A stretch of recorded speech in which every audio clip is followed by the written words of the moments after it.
This is the We Get Outdoors podcast, and welcome to the Abstract Outdoor News. My name is Rob Yates, and today I'm joined with my co-founder, Mark Hopkins, where each week we're going to be bringing to you abstract views, thoughts and ideas of what's been happening in the outdoors recently and what we truly, honestly believe about the news. Now, I bet at this point in time you're all bored of poking a fire with a stick. And yeah, Mark, have you been poking fires with a stick? Well, there's not much else to be doing on lockdown. But I've always wondered about this poking fire with a stick. Now, I am a 40, shoot, I've got to say it right now, I'm 41 now. I'm a 41-year-old man. Happy birthday to you. It's not reminding me. So, and I always find it amazing. I love observing things. And you go to a campfire. And if there's like women and men together, I love how we naturally gravitate to our prescriptive roles. We have these gender stereotypes. And a gender stereotype, and I'm sure we've all seen this, I had it once where an ex of mine came to a campfire and we were all hanging around. And she was an outdoorsy kind of campfire. And the fire was burning quite nicely, but it needed another log on the fire. And she got up to touch the fire. I've never seen so many men shit themselves at once. Like, what are you doing, woman? Sit down. This is a man's job to poke the fire. And I always find that like my stepdad is the worst at it. It's the most beautiful fire that's ever been built. And he has this bloody obsession every 2 minutes to poke the bloody fire. Leave the fire alone. It doesn't need poking. But I've always found just man's obsession with poking a fire. It's the only thing that's keeping me sane during lockdown. I'm going to build a fire every single night so I can waste 3 hours just poking it. So a few years ago, I got a phone call from my dad. My dad's like, Rob, Tim, your brother Tim, he's in hospital. Drop whatever you're doing and get to the John Radcliffe Hospital in Oxford. So I dropped everything that I was doing at work and I got to the hospital just at the same time as my dad. And we walked into the accident and emergency department. We asked the nurse or whoever it was where he was and got directed to his room. And he's laying there, burnt from head to feet. And I mean burnt to the point that his tracksuit had melted into some of his skin. We're talking burnt. And my dad looks at him and says, how the flipping heck did you manage that? And Tim said, I was having a garden fire. My dad's like, no, you don't do that by having a garden fire. Don't tell me you were stupid enough to use paraffin to light it with, were you? And Tim's like, nope. He's like, what? You didn't use petrol, did you? Tim's like, nope. He's like, well, how did you get this burnt? He said, well, you know my high-performance little remote control cars that run on nitrous oxide? My dad's like, you didn't. And he squirted nitrous oxide all over this fire, held the bottle in one hand and flicked a match with the other hand at the fire. The flames roared back at him, covered him from top to toe, and the bottle of nitrous oxide exploded in his hand. So men's obsession with fire is never going to end well. I think that's just the thing, don't you? I love it. I just love that's just a great. So what we're saying is, do not try this at home, people. That's the tip of the story from Rob. That's not something that we're advocating. To light the fire, do not use nitrous oxide. It's not going to be a happy ending. Like, beep, beep, beep, beep, beep, beep, beep. People who weren't allowed a fire, Mark. People who weren't allowed a fire for the past 24 days was the couple who yesterday came off a 24-day expedition down the Grand Canyon, which means that when they left, coronavirus was some random shit that was happening in some random place in China. And when they got off the Grand Canyon and started driving home, they kept being pulled over by the police for some weird virus that they'd never heard of, didn't know about, and didn't even realize was in America at that point in time. I mean, can you imagine about that level of isolation, 24 days, no phone, no news, no whatever else, and you come out at the end of it and the world has changed? Just imagine, it's like, you know, those movies, those zombie movies, and that one with Will Smith, that I Am Legend one where I can't remember exactly what happened, but imagine that where You go into the Grand Canyon and you have your view of the world. There's cars, there's busyness, there's everything around. And imagine just coming out there and it being like a zombie state. It must completely, just imagine the conversation that this couple were having. It must have been hilarious. I mean, can you imagine them driving on the highway, heading back out to the west coast of the USA, which is where they come from, and there's no cars on the highway? You know what would be really funny? They should have had like a UFO just start. Imagine they'd have seen some UFOs kind of stuff. That would have been, if I was their family members, I'd have driven out there and put up a sign that says, "Do not come in, zombie apocalypse has hit us," and something like that, really to mess with their mind. That would have been, or literally gone there and started painting myself and walking like a zombie in front of their house. Oh, it would have been hilarious. It's got to be freaky though, because can you imagine it? You're driving along and you don't know what's happened, but everything looks and feels the same, and yet everything is completely different at exactly the same time. That's just freaky. Like, I've just gone out to the shop because we're allowed to go to the shops at the moment. Going to the shops now is it's surreal. It's like driving at 3 on the Sunday morning when it's light. But imagine how pissed off you are when you come out of the canyon. You've had 24 days hiking. You're fed up of eating crappy packet foods. All you're desperate for is a beer and a steak. And you're driving around and every restaurant, bottle store, everything is closed. You literally, because it's like we've all done this before, when you get to day 20 or day 22 and you know you're going to make it to the end. So the conversation always goes to, what's the first meal you're going to have when you get out? What's the first thing you're going to drink? And it's the only thing that sustains you for the last 2 days. And then you get into zombie world and you drive past and everything is closed. You literally, I just feel so sorry for these people. They still cry now. They're broken. They've got to be, as they try to go through a zombie apocalypse. Speaking of zombie ideas, have you seen the news from China? Now, this one is a very entertaining. Now, we're not belittling coronavirus or anything, but... And I'd like to say, Mark, at this point in time, if you're suffering with coronavirus or because of it, you're not working, you're not earning, whatever else, you have our deepest sympathies. However, if you can't laugh at it, all you're going to do is feel miserable and cry. Sorry, go on, carry on. So we know the rumours of where coronavirus started in that animal market. It got transferred from bats to humans. So this coronavirus was caused by an animal, and then it mutated into humans, and now has caused this whole pandemic, which has closed down half the world. And it originated in China. Okay, so you would have thought that maybe we'd have a little bit of an idea of what to do or what not to do to treat it. But I read today that China, where the coronavirus originated or where it's been thought to originate, is now promoting using bear bile as a treatment. Bear bile as a treatment to coronavirus.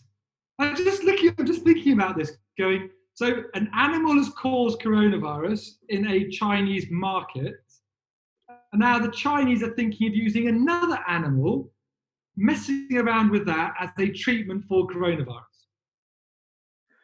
That's like going to a homeless, broke person, asking them how to become a billionaire.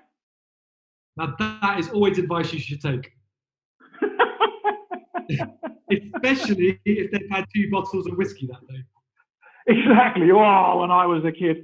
So, well, that's very interesting. So, listening to the advice of the people who created the screw-up doesn't seem to be that sensible. However, I'm sure that some political leaders will feel fit to share this with us in a great tweet or something like that at some point in time. And then probably blame somebody else or something else happening, and then maybe call it the Chinese virus, which always tickles me anyway. So what I'm looking for is next week's news, where we have to share that somebody decided to give this a go for themselves, went off to the woods to try and find some bear shit and got eaten by the bear. They didn't die of coronavirus, they just died of stupidity. Talking of which, I saw a really funny cartoon today, which had the top half, it said humans in 2019, and then it said humans in 2020. The top half was humans looking at a bunch of animals. So they're outside, enjoying the countryside, looking at animals. And then the humans in 2020 was the humans stood in front of their windows with all the animals looking at them in towards the house. That tickled my fancy as well. I saw something last year in 2019. All of the business experts out there were saying avoid negative people. You know, you're the sum total of the people you hang out with. And in 2020, the world's best advice is avoid positive people. So there are so many memes going around at the moment. Like you said, my family's been tragically touched by coronavirus, and we've lost a family member because of this horrific thing that we're going in. So, like Rob said, it's not something we take in lightly. We get outdoors at all, but jeepers, when you're in isolation and lockdown, we've got to keep our spirits going, Mr. Yates. Eh? Yeah, and some people in our We Get Outdoors tribe, which, by the way, if you guys listen to this haven't joined yet, go and check out the link for it in the notes below. In the tribe, Mark, we've had somebody who has diligently been not leaving their house, but engaging with their video camera and the outdoors every day. I love this one. So this is my soppy side now. So this is me being a little bit soppy, but one thing that I found very, very therapeutic, and I think what am I now? I'm day 20 in lockdown. Is actually stopping and looking at what's right on your doorstep. Because when we think about the outdoors, we think about doing crazy cool stuff like 24-day hikes in Grand Canyons or really crazy stuff. But what Bethan Tyrrell's done is she's taken a video every day outside from her bedroom window. So she's looking outside her bedroom in a tree, and she's taking a video of a robin building a nest. And it's just fascinating. I love it. I love just watching this video where you're seeing what the robin's doing to build the nest. So Bethan, thank you very much for sharing it. It's my little woosah meditation I have every day. I just look at your videos and go, so that's what it's like to build a nest. So yeah, I've woosah'd with Bethan this week. And so you're just focusing on every stick being laid gently and perfectly by the robin. It's like meditation. Yeah, but do you know why I'm focusing on every stick? Yeah. I'm looking at every stick, so I'm trying to work out which one I can steal to go and poke my fire with it. A dry bird's nest make great kindling as well. Not that I said that on a podcast or anything like that. Probably not as good as nitrous oxide, though. No, nowhere near as good as nitrous oxide. Holy smoke. Now, out there, we've been seeing plenty of people being amazingly creative in this COVID-19 coronavirus lockdown quarantine with how they're getting outdoors. We have had Italian guy in a bathtub with his pulleys and ropes and a can of beer and the shower on, sailing in the bathtub.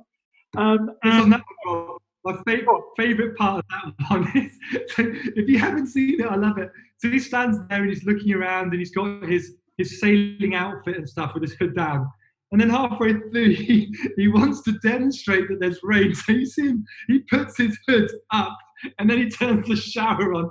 Oh, I just cried, literally. He actually puts his hood up in the shower and then turns the shower on. It just tickles me, that bit. That's just my favourite part of the whole thing. It is genius. We'll share the link to that comedy video below somehow, somewhere. I don't quite know how, but we'll make a plan. We'll share it in the description of this episode, so go check it out. But I got something really cool from a friend yesterday. Now, I've got some friends here in South Africa who are supposed to be in the Botswanan bush at this point in time in Africa on a safari, a self-drive 4x4 safari over the next 3 weeks. That's what they're supposed to be doing. But courtesy of this stupid virus, they're now trapped in their house. So last night, they were barbecuing in their garden, or as they're South African, braaiing. They had their tent up behind them and they were spending the night in a tent, which was a crazy idea because it was freezing and threw it down with rain in Johannesburg yesterday or last night. And they were watching the most amazing documentary, a virtual live safari by a YouTube channel called Wild Earth. Mark, I believe you've seen it as well, hey? Oh, this is brilliant. I think I've been telling everybody, even my son and I, we sat and watched this yesterday. I just think this is the coolest concept. So what they've done is they've basically taken, I saw two game range vehicles, and they've just got a game ranger driving, and then they've got cameramen at the back. And from 3:30 till 5:30, they do a game drive. So you just sit there on your laptop watching these guys do a game drive. And not only that, you can actually engage with the game ranger and you can ask them the question. So what I'm trying to think of, I want to ask the most stupid, inappropriate question to this game ranger to see how far we can push them to answer some stupid question on a live feed. But you have to look at this thing. Wild Earth, I think it's wildearth.tv. It is brilliant. It's on YouTube. They do it South African time, which is like European +1. They do it at 3:30 p.m. live every day and 6 a.m. live every day. And you go on YouTube and can go watch it. I think the question you should ask on there is, what is the size of the average male lion's testicles? The good thing is it's aimed at kids, so I can pretend I'm my 10-year-old son asking that question, then they've got to answer it.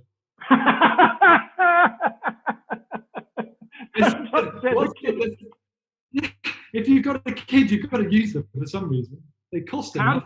How does a zebra pick its nose? That's another good one you can ask. There we go. That's it. I like that. Who brushes the hair of the giraffe? What else? How does a giraffe get a thorn out of his hoof? Say again. How does a giraffe get a thorn out of its hoof? Yeah, there's so much you could ask. Maybe if you guys have got a question that you think would be crazy to ask a game ranger, the people listening to this wonderful thing, maybe you could go write it in the comments of this episode and let us know what question it is that you think we should be asking. And then Mark will get his son Seth to choose the best one and ask it on the Wild Earth YouTube channel. What do you reckon, Hopkins? I think it's brilliant. I feel so sorry. My son's going to be scarred by this, but I love it. Well, I thought it'd be better than sharing with getting Seth to choose it than the WhatsApp message you sent me and the video of a dog you sent me this morning that my daughter saw pressed play on. And Caitlin's like, "Oh, Daddy, cute dog," and she pressed play on my phone, and the third word out of the dog's mouth was an F-bomb. The 8th word was an F-bomb. The 20th word was an F-bomb. And my daughter's busy walking through the house with my iPhone in her hand, listening to all this going on, as I'm busy trying to chase her through the house and wrestle the phone off her. But seriously, what a talented dog to drop that many F-bombs in one sentence. There's a proper talent that dog possesses.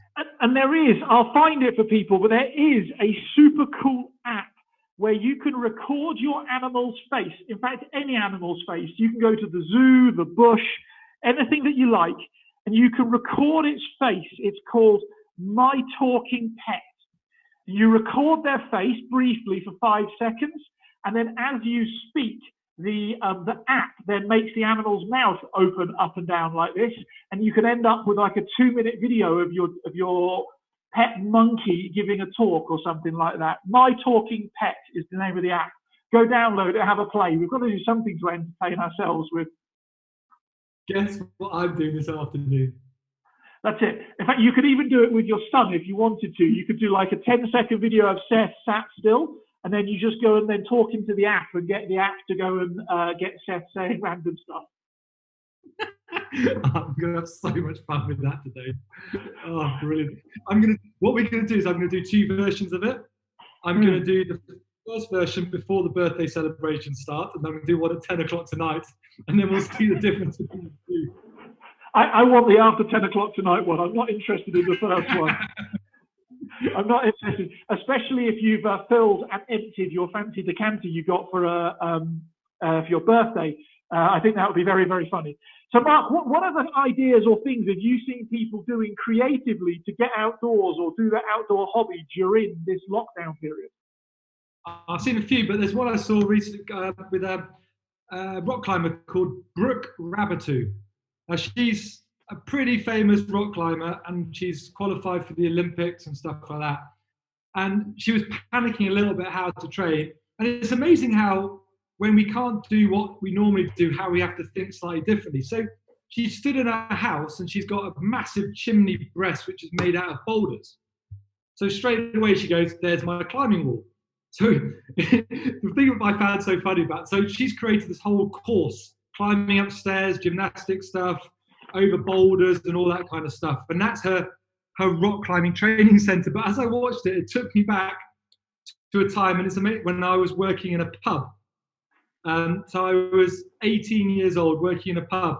And as I was watching this video, it took me back. So whenever we closed up, we used to have a competition, a race for a nice drink at the end of it. And we had to start at one point to the pub, and we had to get to the other end of the pub without touching the floor. And I got bloody good at it just because the beer was so good at the end. But I did this, 23 years ago. And I'm just thinking about it now. If I'd invented that kind of concept for a lockdown, I'd be a billionaire by now. I just find it quite funny how the things we've done in our stupid days actually now are the only things that's keeping people like Brooke entertained. I just think it's hilarious. You triggered an idea in my head. So when I was younger, I worked in a pub as well. And I remember being quite mentally scarred when I saw this for the first time. But in the pub, we had a big, big bar. And at either end of the bar was a door. And both doors went through to the toilets. And you could enter the men's toilet through one door, as it were, and then come out through the other door. So you could do a circuit. And one night, very, very late at night, after the doors had been locked and people were there, in fact, it was probably quite early in the morning, some of the local guys decided they were going to go and play the toilet roll game. I'm like, what's the toilet roll game? And they put a bunch of toilet paper in between their bum cheeks with their trousers round their ankles. And they set lights to the toilet paper, and it's who can get round the circuit the most amount of times or the furthest before they have to pull the burning toilet paper out of their bum cheeks.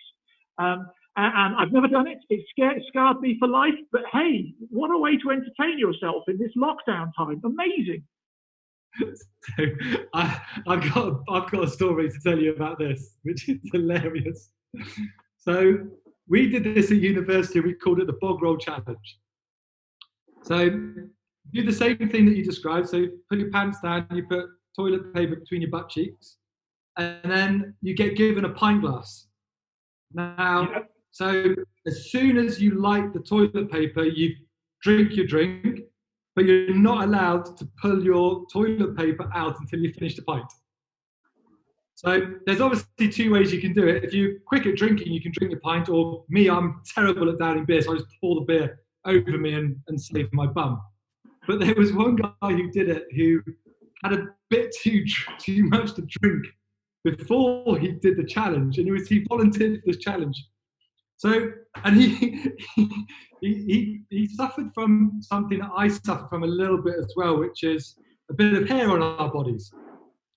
So he started drinking, and he started taking his time, and he took his time so much that his bum caught fire.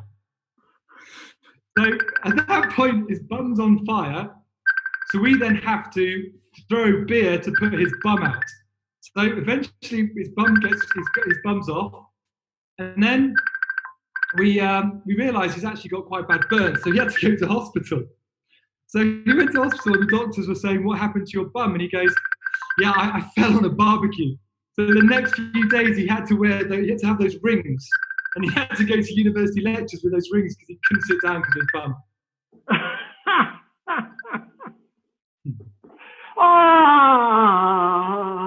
So other creative things we've seen during lockdown. The team at Outdoor Research, who make quite fine outdoor clothing based in Seattle in Washington State, have been doing office renovations, and they decided that they would find a way of entertaining themselves, practicing their outdoor hobbies while doing office renovations. And so they had a stud partition plasterboard wall, and they did ice climbing first ascent of the office wall. I'll put the YouTube link below. We've also had Nick Cunliffe of Kayak Essentials in Wales in the UK, who's been showing us. Mark, have you watched any of Nick's videos? No, not yet. So Nick is he's a gentleman a couple of years older than me, who I think has probably got a form of ADHD, or certainly he can't sit still for longer than 16 seconds. And so he's been turning his kayaks into an outdoor series of gyms. So he's been lashing them together, and he's been like strapping a kayak to either end of a broomstick and then doing bench presses, and has been doing all sorts of crazy stuff in his kayak. So I'll put a link for that in the video. You can go and check out Nick's crazy kayaking in your garden, ways of staying fit and strong. He even built a kayaking machine, you know, like a rowing machine. He even built one in his garden by using bungees attached to the nearest fence and then attached to his kayak paddles. So he's got resistance as he's kayaking. All sorts of crazy things. But here's the thing, Mark. I would like to challenge the listeners. Are you ready? I'm good. I'm up for it. I would like to challenge the listeners to putting something on YouTube or on the We Get Outdoors Tribe Facebook group that you can join for free in the link. A video of you entertaining yourself doing your favorite outdoor activity, but without leaving the property, because you're being a great human being and self-isolating, locking yourself down in quarantine, whatever else, without leaving your property. We want to see the best collection of videos, and the best 2 videos will feature in the next Outdoor News. And I'll start it off by sharing what again, it could be construed as child abuse, but my son is as you know, he loves his swimming. So, but the pool's not big enough for him to do proper training in. So what they did is they got a pole. They put a pole into the ground, so it's properly wedged into the ground. Then they got a leash off a surfboard, tied the leash to the pole, and put the thing around his ankle. So he just started swimming. Obviously, he doesn't move anywhere, but he's got proper resistance training in the pool. So here's a little cool thing. You just need a bath. If the bath is big enough for you to swim in, get something to tie your ankle to, fix it into a certain point. There you go. You can swim across a channel. You can swim tens of kilometers and not actually move 1 meter. I think it's a brilliant idea. Well, that's what the caps are for, isn't it? I think that over this period of time, we could all do some really, really crazy shit. And some really, really amazing stuff. I mean, just imagine you could, I don't know, hike the length of one ultra-distance trail by walking circuits around your property and tracking the footsteps on your iPhone. There's a million and one different things you could do. Did you see this guy in the UK? This guy's freaking nuts. He's got a 16-foot garden. That's how big his garden is. That's it. He ran a marathon in his garden. He just went up and down for 6.5 hours. He completed a marathon in his garden for charity. How cool is that? Jeepers. And I saw another guy yesterday who did, 4,300 pull-ups in 24 hours just to entertain himself. Beat David Goggins' record. David Goggins, ex-US Navy SEAL, pretty famous guy. Beat David Goggins' record. So as we're coming towards the end of our news, Mark, I've got one last thing that I want your reaction on. Now, for those of people listening who don't know us very well, I've spent the past 30 years pretty much working as a professional in the outdoors, and I've guided expeditions, coached people, trained over 3,000 coaches and guides across the world, that all built businesses. And my best mate, Mark, who we're talking with now, Mark is an enthusiast. I'd say, Mark, would you describe yourself as a weekend warrior? I love the outdoors, but I do it as a hobby. As a hobby. And so a young man who I've been fortunate enough to kayak with and know on and off for past quite a long time, a guy called Dane Jackson, who probably is the greatest whitewater kayaker on planet Earth today. He just did something, Mark, on YouTube. He went off a 134-foot waterfall in Chile. Just for those of you who want to go and position that, how big is that? That is like jumping off a 14-story building in a kayak into a swimming pool. Mark, when you saw that video I sent you, what went through your mind? What did you think? Well, first thing is I think you've missed out a key fact around Dane Jackson. Yes. And that was that this man was without doubt, with absolutely 100% certainty, was dropped at birth. Because there is absolutely no way anybody in their sane mind would do what that guy's done. Now, the one thing that I thought was a bit of a missed opportunity in the video is they've obviously got GoPro, so you've got the camera on top of his head. And I must admit, as he comes to this edge of this waterfall, I've got a pillow. I'm crapping myself. Now, this is the bit that I think they missed the opportunity. They should have put a camera inside the kayak next to his butt, because there is no way that something didn't come out of his butt when he went over that waterfall. Because if I crap myself watching the video, there is definitely certainty that something came out of his body at some point as he realised that he's not going to be able to stop. What are we going to call it? Crap cam? This is definitely the crackfall of all crackfalls. This is the drop into the shithole.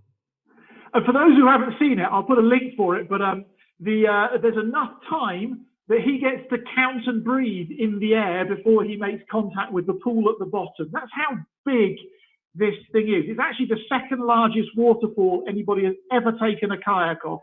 The first being Paulu's Fall, I think, in Washington State, by Tyler Bratt about 7 or 8 years ago. No, Rob, the stupid thing about this video, which annoyed me about this video, is the first time I watched it, I was convinced he died.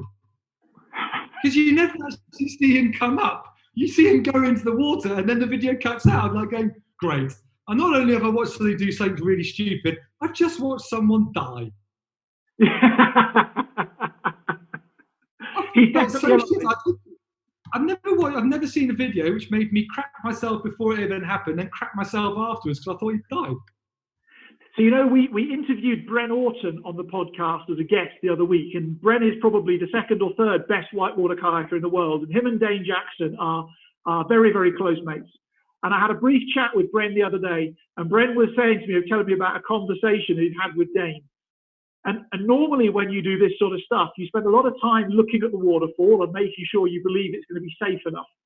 And then you spend a lot of time recording B-roll and doing interviews and all sorts of things beforehand, just in case the person doesn't make it. So you do all of that, like B-roll stuff first, and then you do the extreme bit for second, and then you put it all together. And in this particular case, Dane was so stressed about it, he refused to do any B-roll stuff beforehand. He's like, I'm getting on, I'm kayaking it, get the best footage you can do, and we'll do all the other stuff later.